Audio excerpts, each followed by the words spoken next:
Naurong sa susunod na Lunes ang pasukan sa isang paaralan sa Quezon City dahil sa mga binahang classroom.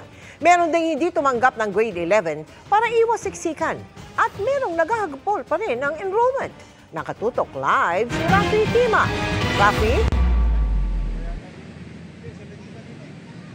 Mel, kulang isang oras na lang ay matatapos na itong PM shift ng mga on-site learners dito sa Batasan Hills National High School ngayong unang araw ng pasukan. Yung karaniwan namang problema sa kakulangan sa pasilidad, nagagawa naman daw ngayon ng paraan.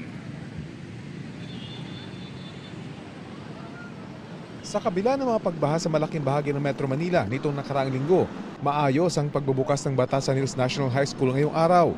Napaghandaan daw nilang lahat, maging ang kakulangan sa classroom. Wala munang grade 11 sa eskwelahan para ma-decongest ang lumalaking populasyon. Ni-refer namin lahat ng incoming grade 11 namin sa ibang public schools. So ngayon nasa ibang public schools sila na nearby.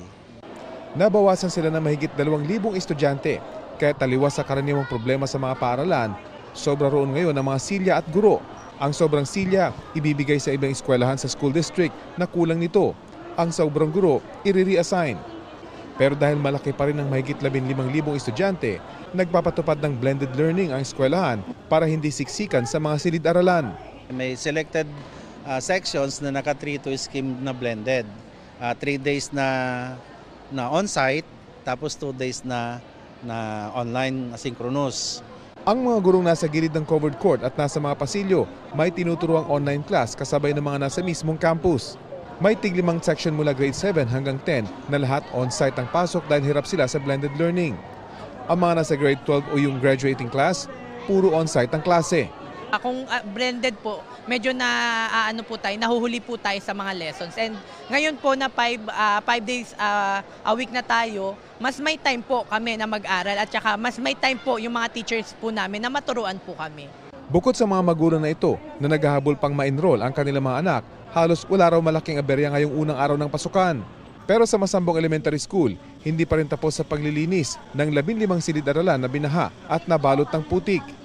Nabasa ang learning kits na bigay ng lokal na pamahalaan at hindi mapakinabangan ang mga papel at notebook. Sira rin ang mga TV at electric fan. Dahil dito, delayed ng 1 linggo ang pasukan.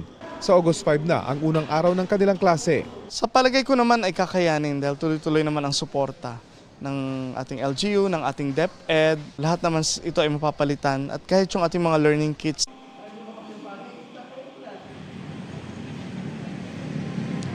Mel, maliban sa blended learning at ang matagal ng AM-PM shift scheme, ay balak nitong eskwelahan dito na magpatupad ng purely online learning para sa mga estudyanteng kakayanin yung ganitong estilo. Pero syempre, kailangan din nilang kumuha ng mga guro na purely online din ang pagtuturo. Lahat ng yan ay binabalak para naman masolusyonan yung matagal na problema sa siksikan sa mga silid-aralan.